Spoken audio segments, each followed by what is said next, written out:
আজকে আমি আছি এমন এক আশ্রমে যার আশেপাশের মন্দিরে আপনারা হয়তো অনেকেই এসেছেন বা আসার প্ল্যান করছেন। আমি দক্ষিণেশ্বরের মায়ের মন্দির ও বেলুড় মঠের কথা বলছি। আপনারা যখন এই মন্দিরগুলোতে আসেন তখন ওখান থেকেই ঘুরে বাড়ি চলে যান। এই আশ্রমের কথা হয়তো অনেকেই জানেন না, আমিও জানতাম না যে বেলুড় মঠের পাশে এত সুন্দর আশ্রম আছে, যার পাশ দিয়ে বয়ে চলেছে গঙ্গা নদী, যার ঘাটে বসে সময় কিভাবে কেটে যাবে বুঝতেই পারবেন না একদম। আবার এই আশ্রমে প্রতিদিন দুপুরে ভোগ প্রসাদেরও ব্যবস্থা আছে কিন্তু, যা আপনারা কোনো কুপন ছাড়াই পেতে পারেন। তাই তো যখন জানতে পারলাম, ছোট একটি ভিডিওর আকারে আপনাদের সামনে তুলে ধরলাম। হ্যাঁ, গুড মর্নিং। আপনারা সবাই কেমন আছেন? আশা করি সবাই ভালো আছেন। আজকে কিন্তু সকালবেলা আমি চলে এসেছিলাম দক্ষিণেশ্বর আর বেলুড় মঠে ঠিক মিডিলে একটা খুব সুন্দর আশ্রম আছে, সেটা আমি আপনাদেরকে দর্শন করাবো। আর তার আগে সকালবেলা চলে আসলাম মায়ের মন্দিরে, কারণ আমি দক্ষিণেশ্বরের এদিক দিয়ে আসি। তো সকালবেলা দক্ষিণেশ্বরে আসলাম, মায়ের দর্শন করলাম। আর এবার চলে যাব আমি সেই আশ্রমে। কোথা থেকে আমি অটোটা ধরছি বা বাস ধরছি সেটা দেখাবো আমি। আর এছাড়াও আমি দুপুরবেলা বেলুড় মঠে যাব, সেটাও আমি আপনাদেরকে দেখাবো। আমি দক্ষিণেশ্বর থেকে আপনাদের দেখাচ্ছি কি, তাহলে একটা কি মনের মধ্যে একটা আইডিয়া চলে আসবে। আপনারা দক্ষিণেশ্বরে যদি আসতে চান তো এখান থেকে এসে আপনারা কোথা থেকে অটোটা ধরবেন। তাহলে চলুন, আমি সবার প্রথমে আপনাদেরকে রাস্তাটা দেখিয়ে দিচ্ছি, তারপরে এক এক করে আশ্রমে নিয়ে যাব আর এছাড়াও বেলুড় মঠেও নিয়ে যাব। চলুন তাহলে যাওয়া যাক। আমি কিন্তু এখন দক্ষিণেশ্বরের মায়ের মন্দিরে আছি, আর আজকে কিন্তু সকাল সকাল চলে এসেছিলাম মায়ের দর্শনে। তারপর ঠিক করেছিলাম ওখান থেকে এক একটা জায়গায় যাব। আর দেখুন, সকালবেলাতেই কত দর্শনার্থী এখানে মায়ের চরণে পুজো দেওয়ার জন্য উপস্থিত হয়েছে বহু দূর দূরান্ত থেকে।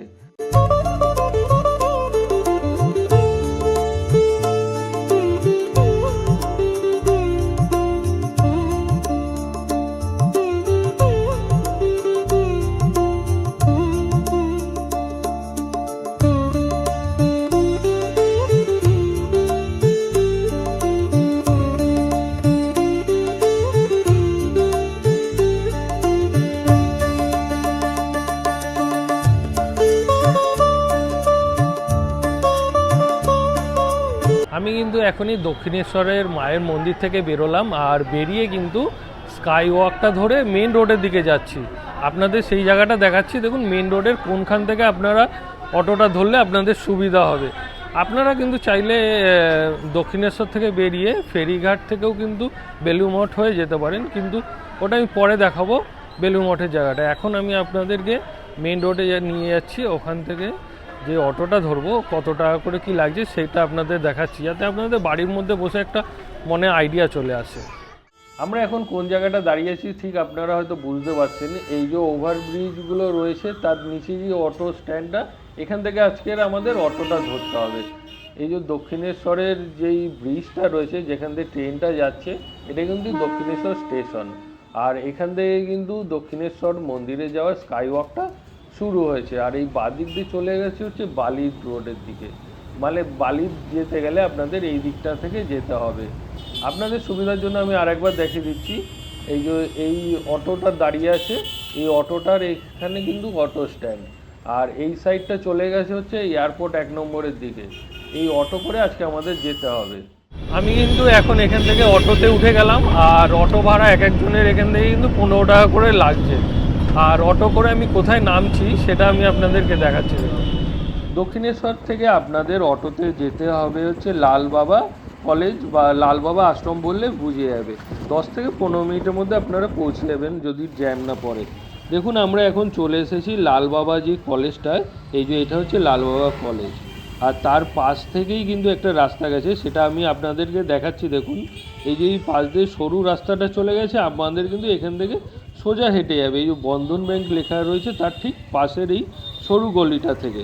আরেকবার দেখিয়ে দিচ্ছি আপনাদের। দেখুন, এই সাইডের রাস্তাটা চলে গেছে হচ্ছে বেলুড় মঠের দিকে। তাহলে আপনাদের মনে একটা আইডিয়া চলে আসলো, এই যে এই বন্ধন ব্যাংকের পাশে আর এই কলেজের মিডিলে হচ্ছে এই রাস্তাটা। এই আমরা সোজা চলে আসলাম এই রাস্তা দিয়ে। এইটা হচ্ছে মন্দির লাল বাবা আশ্রম। এইখানে আজকে আমি আপনাদেরকে নিয়ে যাব। চলুন তাহলে ভেতরের মন্দিরের ভেতর দিকে যাওয়া যাক। আর এই দিকে কিন্তু একটি ঘাট রয়েছে, তার পাশ থেকেই কিন্তু আজকে আমরা বেলুড় মঠে যাব। আমি আপনাদের সেই দিকটাতে পরে নিয়ে যাচ্ছি। তার আগে চলুন মন্দিরের ভেতরে একবার আপনাদেরকে দেখিয়ে দিই, তারপরেই ঘাটের পাশ থেকে কোথা থেকে যাচ্ছি সেটাও আমি আপনাদেরকে দেখাবো। দেখুন সরু গলির ভেতর থেকে আজকে আমাদের কিন্তু প্রবেশ করতে হবে। মন্দিরের ভেতরে প্রবেশ করার সময় কিন্তু আপনারা লাল বাবা আশ্রমের যে বোর্ডটা সেটা দেখতে পারবেন। আর যখন ভেতরের দিকে আরেকটু চলে আসবেন, এই যে দেখুন এখানে কিন্তু নিয়মাবলী দেওয়ার একটি বোর্ড রয়েছে। এখান থেকে আপনারা কিন্তু বিভিন্ন নিয়মগুলো মন্দিরের সংক্রান্ত পড়ে নিতে পারেন একবার।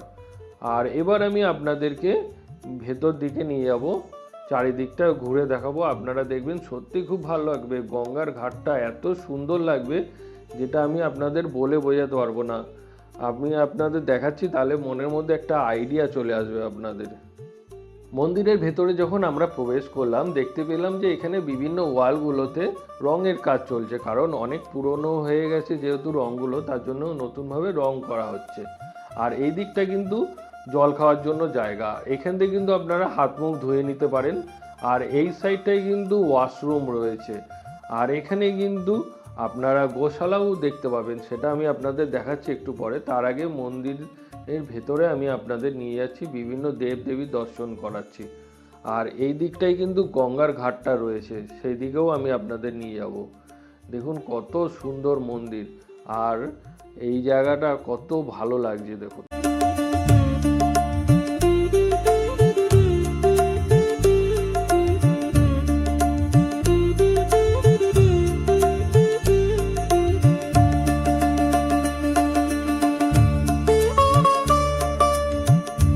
মন্দিরের ভেতর দিকটা আমি আপনাদেরকে এবার ঘুরে দেখাচ্ছি, দেখুন আপনাদের সত্যি খুব ভালো লাগবে।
श्री महासरस्वती देवता श्री जगदम्बा विक्रम सप्तशती बड़मिलियार ओम আমি কিন্তু এখন এই মন্দিরের ভেতরে বসে আছি, আর আপনাদেরকে আমি এখন গুরুদেবের সাথে কথা বলে দেবো, তাহলে কি আপনাদের বাড়িতে বসেই একটা মনের মধ্যে আইডিয়া চলে আসবে।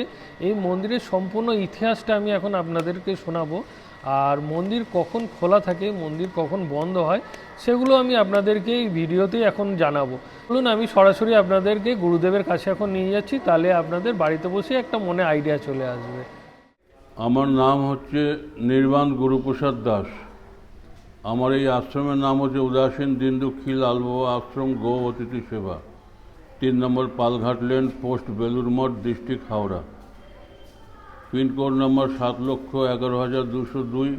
আমার ফোন নম্বর হচ্ছে 8777270140। তো উদাসীন যে আশ্রম, এই উদাসীন আশ্রমের পরম্পরা শুরু হয়েছে সনকাদিক ঋষি থেকে।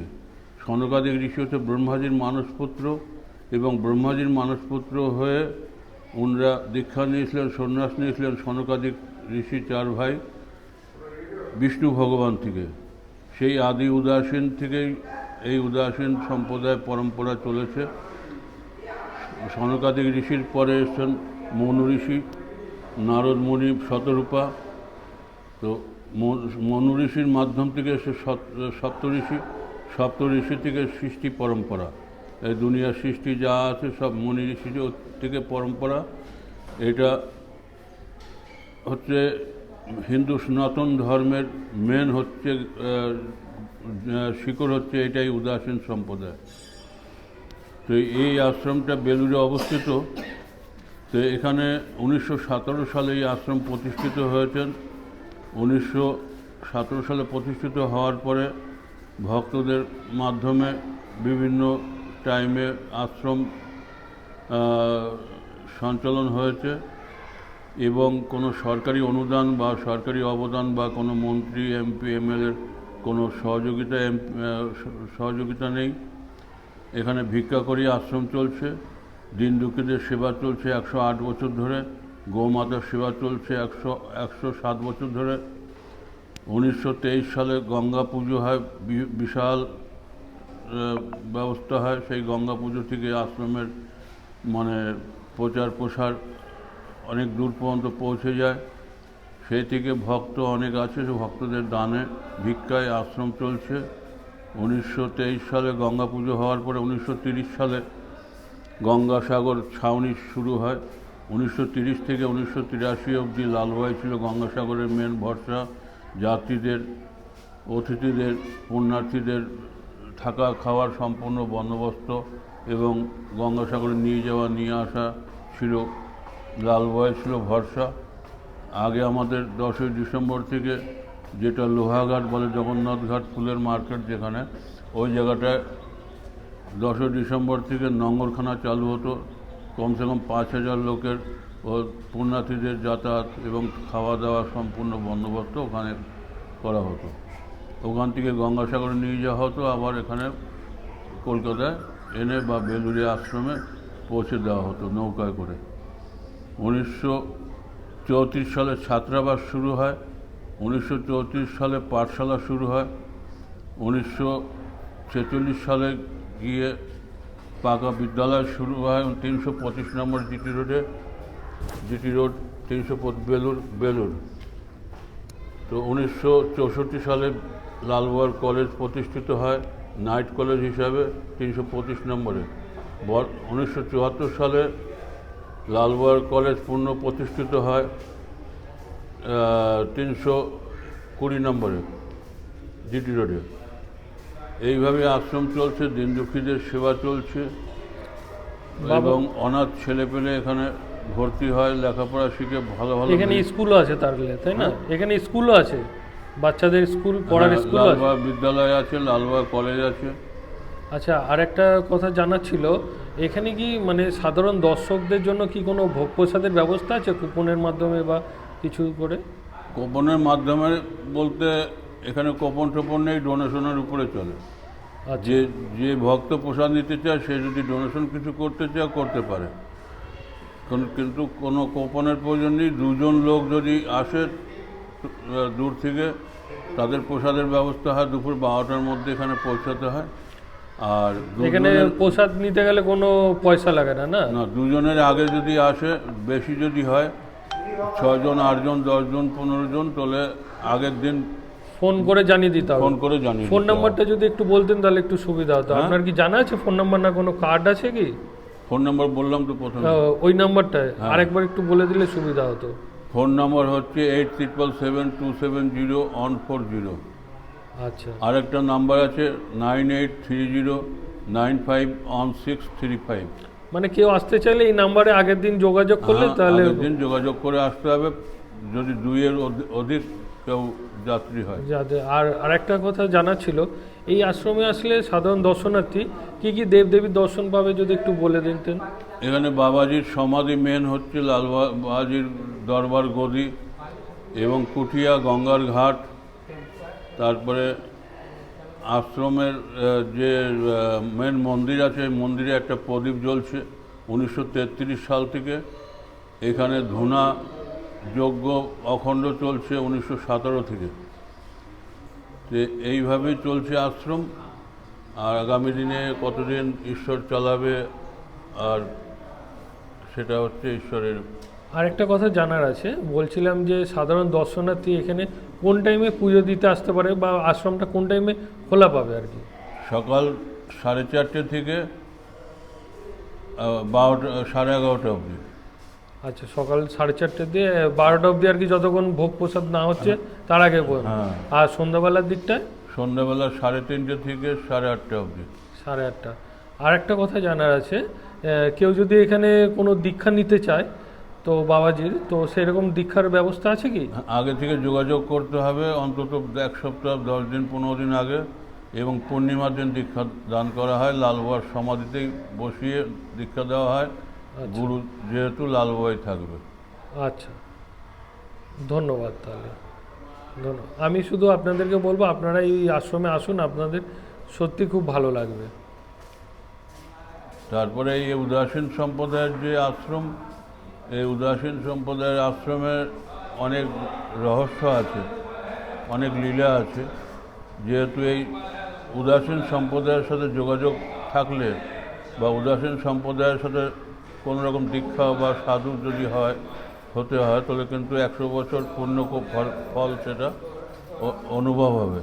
এবং মুক্তির জন্য প্রধান জায়গাই হচ্ছে এখানে যদি যোগাযোগ থাকে, এখানে যদি সেবক হয়, ভক্ত হয়, তার মুক্তি অনিবার্য। যেহেতু মা গঙ্গা যেখান থেকে এসছেন কৈলাস থেকে, কোথায় গেছেন? সাগরে। তো সাগর তো ছিল না, পাতাল দেশ ছিল ওটা, স্বর্গমর্ত পাতাল যেটা বলা হয়। তো কপিলমুনি মহারাজের আশ্রমে, তো দশরথ রাজার 10 পিঁড়ি আগের যে রাজা ছিলেন তার নাম ছিল সগর রাজা। সগর রাজার অশ্বমেধ যজ্ঞর ঘোড়া ইন্দ্র চুরি করে কপিলমুনি পাতালে ইন্দ্রদেবের কপিলমুনির আশ্রমে বেঁধে রাখা হয়। সেই নিয়ে খোঁজাখুঁজি করতে করতে করতে করতে পাতালে গিয়ে ঘোড়া খুঁজে পাওয়া যায়। তখন ওরা মনে করে, সগর রাজার যে ছেলেরা সব বংশধর, ওরা মনে করে যে কপিলমুনি এটা চুরি করে, ছলনা করে ঘোড়াটাকে বেঁধেছে। কপিলমুনির তপস্যা ভঙ্গ করবার পরে কপিলমুনি অভিশাপ করে সগর রাজার 60,000 পুত্র মারা যায়। তখন সগর রাজার বংশধরেরা এসে কপিলমুনির কাছে ক্ষমা প্রার্থনা সব কিছু করে, কিন্তু মারা গেলে তাকে আর বাঁচানো যায় না মুনির অভিশাপে, ঋষিমুনির অভিশাপে। তো সেই গঙ্গা যে এসছেন, ভগীরথ নিয়ে এসছেন, সেই রাস্তা থেকে অনেক শাখা পোশাখা বেরিয়েছে, যেরকম রাবি, ব্যাস, অলকনন্দা, মন্দাকিনী, যমুনা, সরস্বতী, পদ্মা, এসব নদী, অনেক আরও নদী বেরিয়েছে। সেসব নদী আবার শাখার পরে শাখা হয়ে যদি আবার গঙ্গায় মিশেছে, সে সাগরে গিয়ে সম্মিলিত হয়ে যাচ্ছে, না নদী থাকছে না গঙ্গা থাকছে। সেইরূপ সারা জগৎটা সৃষ্টি হয়েছে এই উদাসীন সম্প্রদায় থেকে। আর উদাসীনের সাথে যদি আবার মিশেছে, সেই মুক্তি অনিবার্য। এটা গঙ্গাসাগরের মেলা থেকেই বোঝা যায়, বা গঙ্গাসাগরের মেলার মকর সংক্রান্তির মহেন্দ্র যোগে যারা স্নান করে তাদের মুক্তি অনিবার্য। ঠিক আছে। আর এই আশ্রমটা তো একদম বেলুড় মঠ আশ্রম যেটা রয়েছে, বেলুড় মঠটা রয়েছে, তার একদম খুব পাশেই দেখলাম। এখান থেকে বেলুড় মঠ কতটা দূরত্ব? 5-10 মিনিটেই পৌঁছে যাবে না? 40 মিটার। 40 মিটার। আচ্ছা। আর গঙ্গাধারের বাউন্ডারি যদি দেখা হয় তাহলে 25 মিটার। আপনি কি দর্শকদের কিছু বলবেন এইখানে আসার ব্যাপারে কিছু? আচ্ছা, ওটা এখানে একটা হিন্দিতে কথা আছে, আনে মে রোক নেই, জানে মে টোক নেই। কিন্তু মহিলারা রাত্রি 8টার পরে এখানে থাকতে পারে না, দুপুর 12টা থেকে 3:30 অবধি থাকতে পারে না। আমি কিন্তু এখন দাঁড়িয়ে আছি লালবাবা আশ্রমের মূল যে গেটটা রয়েছে তার সামনে। আর এখন কিন্তু আমরা কিন্তু অনেক সকালবেলায় এই আশ্রমে এসেছিলাম, তার জন্য কিন্তু এখনও হাতে অনেকটা সময় আছে, কারণ আমরা এখানে আজকে দুপুরে ভোগ প্রসাদ খাবো। তো 12টায় আজকে ভোগ প্রসাদ এখানে বিতরণ হবে। তার আগে এখনও 1.5 ঘন্টার মতো সময় আছে। ভাবলাম যে বেলুড় মঠ থেকেও একবার ঘুরে আসি, আপনাদেরকে দক্ষিণেশ্বরে জায়গাটা দেখালাম, আর ওখান থেকে এই আশ্রমে কি করে আসবেন সেটা একবার দেখিয়েছি। আর আমি বলেছিলাম না বেলুড় মঠের একদম পাশে, চলুন তাহলে আপনাদেরকে বেলুড় মঠের জায়গাটাও একবার দেখিয়ে আসি, তাহলে আপনাদেরকে একটা মনে আইডিয়া চলে আসবে যে বেলুড় মঠ থেকে কতটা কাছে। এই যে এই সাইড দিয়ে চলে গেছে, এইটা কিন্তু একটা ঘাট, আর এই ঘাটের থেকে ডান দিকেই কিন্তু সোজা 5 মিনিটের মতো হাঁটা পথ, তাহলেই হচ্ছে বেলুড় মঠের মূল গেটটা। চলুন তাহলে আপনাদেরকে সেই জায়গাটা দেখাই। কিন্তু এখন এই যে গেটটা দেখালাম, এই গেট থেকে কিন্তু একটু সামনের দিকে এগিয়ে আসলাম। এই সামনের দিকে এগিয়ে আসলে এই যে ওই ঘাটটা দেখুন, পালঘাট লেখা রয়েছে, তার থেকে এই যে এই সাইডটা চলে যাচ্ছি, এই সাইড দিয়ে কিন্তু মাত্র হাঁটা পথে 4 থেকে 5 মিনিট লাগবে আমাদের বেলুড় মঠ যেতে। চলুন তাহলে একদম সোজা রাস্তা, বেশি দূর না, আপনাদেরকে তাহলে পুরো রাস্তাটা দেখাচ্ছি। এখান থেকে গিয়ে একটু আপনারা যদি বেলুড় মঠে লঞ্চে করে আসেন, সেক্ষেত্রে আপনাদের প্রবেশদ্বার হবে হচ্ছে এইদিকে কিন্তু মূল গেটটা, লঞ্চে যারা আসবে সেই রাস্তাটা দেখুন। এখান থেকে কিন্তু খুব সুন্দর লাগছে। আর এইদিকে হচ্ছে গঙ্গার ঘাটটা কিন্তু আপনারা এই সাইডে পেয়ে যাবেন। আর এখানে কিন্তু ছোট ছোট অনেক মন্দির রয়েছে। আপনারা যদি কুপন কাটেন তো ভোগ প্রসাদ গ্রহণ করার জন্য লাইনটা কিন্তু এই সাইডটা থেকে হয়। আর এই যে এইখান থেকে মূল মন্দিরটা, তার পাশ দিয়ে যে এই রাস্তাটা চলে গেছে, এখান থেকে সোজা গেলে কিন্তু কুপনের জায়গাটা, মানে কুপন যদি আপনারা কাটতে চান তো। আর এই সাইডটাই কিন্তু মেন রোডটা, আপনারা যদি মেন রোডে গাড়ি করে যেতে চান সেক্ষেত্রে এই সাইডটায়, আর জুতো খুলে রাখার জন্য এই সাইডে জায়গা রয়েছে বিনা পয়সায়, আর জল খাওয়ার জায়গা, টয়লেট সব কিন্তু এই সাইডটাতে রয়েছে। আর আপনারা যদি এই বেলুড় মঠের ভিডিও সম্পর্কে দেখতে চান তো আমি এই ভিডিওরই ডেসক্রিপশন বক্সে লিঙ্কটা দিয়ে দেবো সম্পূর্ণ বেলুড় মঠের ভিডিওর, সেটা আপনারা দেখে নেবেন, তাহলে আপনাদের মনে একটা আইডিয়া চলে আসবে। দেখুন আজকে কিন্তু শনিবার, তার জন্য কিন্তু অনেক দর্শনার্থী এখানে এসে উপস্থিত হয়েছেন।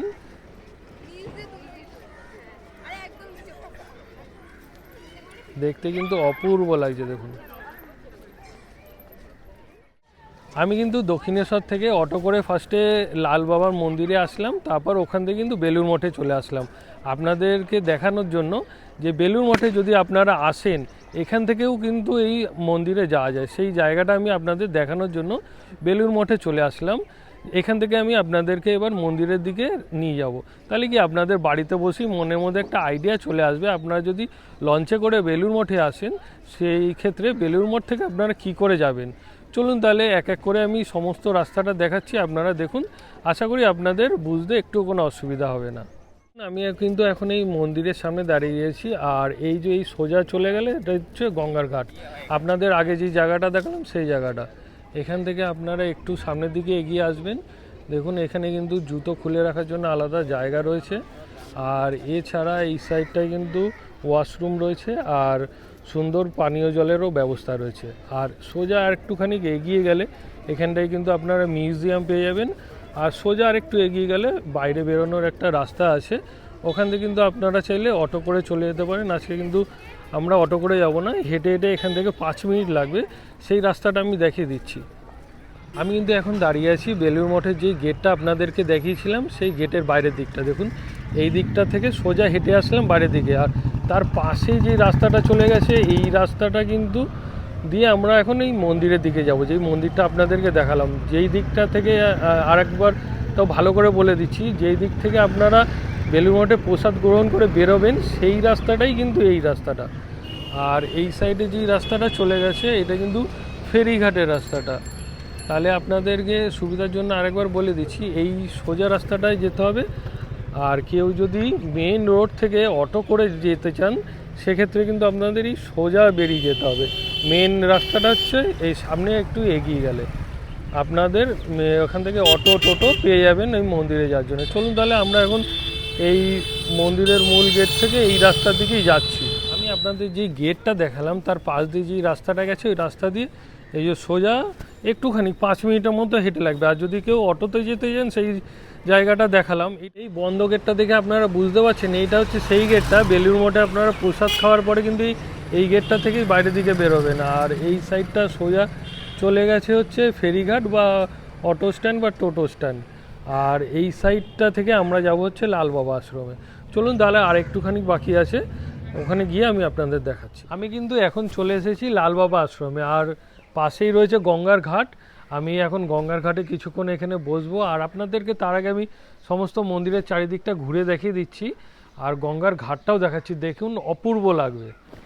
তাহলে চলুন আমি আপনাদেরকে তাহলে আগে মন্দিরের চারিদিকটা ঘুরে দেখাচ্ছি, তারপরে এই গঙ্গার ঘাটের দিকটা নিয়ে আসি। আপনারা যখন মন্দিরের ভেতরে প্রবেশ করবেন এই ঘাটটি দেখতে পাবেন। এইটি কিন্তু এই আশ্রমের প্রধান ঘাট। আর দেখুন জায়গাটা দেখিয়ে দিচ্ছি, এই যে মন্দিরে আপনারা এই সাইডটা থেকে প্রবেশ করবেন, তার ঠিক সামনের দিকেই রয়েছে ঘাটটি। আর এখন আমি আপনাদের নিয়ে যাচ্ছি ভেতরের দিকে। যে সিংহাসনটি আপনারা দেখছেন এখানে কিন্তু রামায়ণ রাখা রয়েছে, প্রতিদিন সকালে এখানে রামায়ণ পাঠ হয়। আর এখন যে ছবিটি আপনারা দেখছেন এটাই হচ্ছে লাল বাবার ছবি।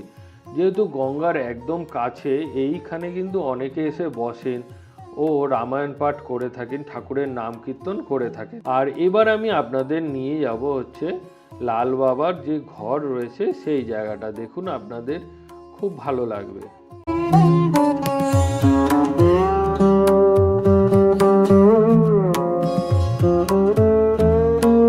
এবার এখান থেকে বাদিকে ঘুরলেই আপনাদের সবার প্রথমে চোখে পড়বে যে জায়গাটি, সেটি হচ্ছে প্রসাদ বিতরণের জায়গা।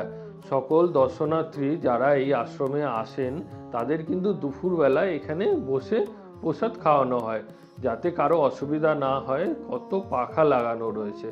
আর এবার আপনারা যে জায়গাটি আপনাদের নিয়ে যাচ্ছি সেই জায়গাটি দেখুন, এটা হচ্ছে এই যজ্ঞের জায়গা। এই আশ্রমে যখন অনুষ্ঠান হয় তখন কিন্তু এই জায়গাটায় যজ্ঞ হয়ে থাকে। এবার আমি আপনাদেরকে এই আশ্রমে যে গঙ্গার ঘাটটি রয়েছে সেই ঘাটটির উপরেও কিন্তু অনেক মন্দির রয়েছে, সেই দিকে আপনাদের নিয়ে যাচ্ছি ও এক এক করে সমস্ত কিছু বিস্তারিতভাবে দেখাচ্ছি। আমি যখন এই আশ্রমে প্রবেশ করেছিলাম আপনাদের প্রথমে বলেছিলাম এই আশ্রমে কিন্তু একটি গোশালা রয়েছে। আপনারা সেই গোশালাটা দেখতে পাচ্ছেন, এইটি কিন্তু একদম আশ্রমের মধ্যিখানের দিকটাতে রয়েছে। আপনাদের প্রথমের দিকে আমি একবার দেখিয়েছিলাম। চলুন এবার আরও কিছু জায়গা রয়েছে সেগুলো আপনাদের দেখাচ্ছি। আপনারা এখন যে জায়গাটি দেখছেন এটা কিন্তু একদম আশ্রমের ওপরের দিক থেকে ভিডিওটা করা। দেখুন কত সুন্দর লাগছে, এদিকে মাছ ধরার নৌকা মাছ ধরছে এবং এইখান থেকে কিন্তু আশ্রমটা দেখতে অপূর্ব লাগছে। আপনাদেরকে সেই জায়গাটা দেখাচ্ছি, এই মন্দিরগুলো আপনাদেরকে নিয়ে যাচ্ছি। তার আগে এই আশ্রমের কিন্তু এই দোতলার থেকে ওপরে ওঠার জন্য কিন্তু আর একটা সিঁড়ি রয়েছে, এখান থেকে দেখতে অপূর্ব লাগবে। আর একটা কথা বলে দিই, আপনারা কিন্তু এখানে বসার জন্য খুব সুন্দর জায়গা পেয়ে যাবেন। এখানে বসে আপনাদের এতটাই ভালো লাগবে, পাশ থেকে আপনারা দেখতে পাবেন এখান থেকে কিন্তু বেলুড় মঠে যেই সমস্ত লঞ্চ যাচ্ছে বা বেলুড় মঠ থেকে দক্ষিণেশ্বরে সেই সমস্ত লঞ্চ এখান থেকে বসে আপনারা দেখতে পারবেন। এত ভালো লাগবে এখানে বসে, আপনাদের সময় কিভাবে কেটে যাবে একদম বুঝতে পারবেন না। এবার চলুন আমি আপনাদেরকে এই মন্দিরগুলোতে নিয়ে যাচ্ছি। আপনারা যে এখন মূর্তিটি দেখতে পাচ্ছেন এটি হলো লাল বাবার প্রিয় শিষ্য মুনি বাবার একটি সুন্দর মূর্তি এবং তার সামনে রাখা রয়েছে মুনি বাবার পাদুকা। এবার চলুন আপনাদের নিয়ে যাই লাল বাবার সমাধিক্ষেত্রে। সামনে যেটি দেখছেন এটি লাল বাবার সমাধিক্ষেত্র। চলুন এবার আপনাদের তাহলে আমি এই আশ্রমের যে ঘাটটি রয়েছে সেই ঘাটের দিকে নিয়ে যাচ্ছি। তার আগে বলে দিই এই ঘাটটির ওপরে কিন্তু আরেকটি মন্দির রয়েছে, এটি হলো লাল বাবার পরম ভক্ত শেঠ রামেশ্বর লাল আগরওয়ালের একটি সুন্দর মন্দির রয়েছে। আর এই ঘাটটা থেকে আপনারা ঠিক ওপরের দিকে যে জায়গাটা দেখালাম সেই জায়গাটা, এইখানে কিন্তু আপনারা চাইলে অনেকটা সময় বসতে পারেন, খুব ভালো লাগছিল। আর আপনাদেরকে এবার এই ঘাটের নিচের দিকে নিয়ে যাচ্ছি। এখানে কিন্তু অনেকে স্নান করছিল দেখতে পেলাম, আপনারাও চাইলে কিন্তু এখানে স্নান করতে পারেন। দেখুন এই লঞ্চটি কিন্তু বেলুড় মঠের দিকে যাচ্ছে দক্ষিণেশ্বর থেকে। এখানে আপনাদের দৃশ্যটা খুব অপূর্ব লাগবে। আর এখানে কিন্তু মাছ ধরার নৌকাও কিন্তু অনেকগুলো ছিল, যেগুলো আমি আপনাদের প্রথমে একটুখানি দেখিয়েছিলাম। আর এই সাইডটা কিন্তু দক্ষিণেশ্বরের দিকটা। এখন কিন্তু এখানে প্রসাদ বিতরণটা শুরু হবে, তার আগে এখানে কিন্তু অনেক দর্শনার্থী এখন কিন্তু এসে উপস্থিত হয়ে গেছে। এখন ঘড়ির কাঁটায় পুরো 12টা বাজে আর একটু পরেই কিন্তু শুরু হয়ে যাবে। আমি আপনাদেরকে সেটা দেখাচ্ছি। দেখুন আমরা কিন্তু যেখানে প্রসাদটা বিতরণ হবে সেই জায়গাটায় কিন্তু বসে গেছি। আর এখানে কিন্তু নিচে বসার জায়গা রয়েছে, নিচে বসার সুন্দর পরিষ্কার পরিচ্ছন্ন জায়গা, এখানে আমরা এখন বসে আছি, অপেক্ষা করছি। বেশিক্ষণ হয়তো লাগবে না, সমস্ত কিছু গোছানো হচ্ছে, দেখা যাচ্ছে এই সাইডে। সবার প্রথমে কিন্তু এখানে শাল পাতা দিয়ে গেলেন, আর এই শাল পাতা কিন্তু এখন অনেক জায়গাতে দেখাও যায় না, সত্যি খুব ভালো লাগছিল। আর এবার কিন্তু সবার প্রথমে চলে আসলো হচ্ছে অন্ন।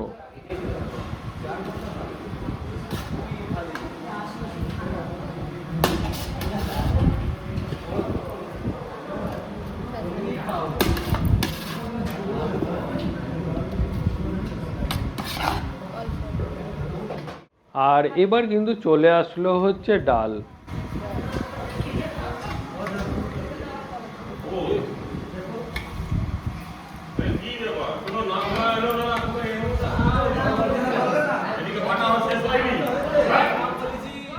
আর এবার কিন্তু চলে আসলো হচ্ছে পনিরের তরকারি। আপনাদেরকে আরেকবার বলে দিই, এখানে কিন্তু যে সমস্ত প্রসাদ দিচ্ছিলেন সমস্ত প্রসাদ কিন্তু একবার দিয়ে চলে যাবেন এমন না, আপনারা কিন্তু চাইলে আরও একবার নিতে পারেন, সেই নিয়ে কোনো অসুবিধা নেই।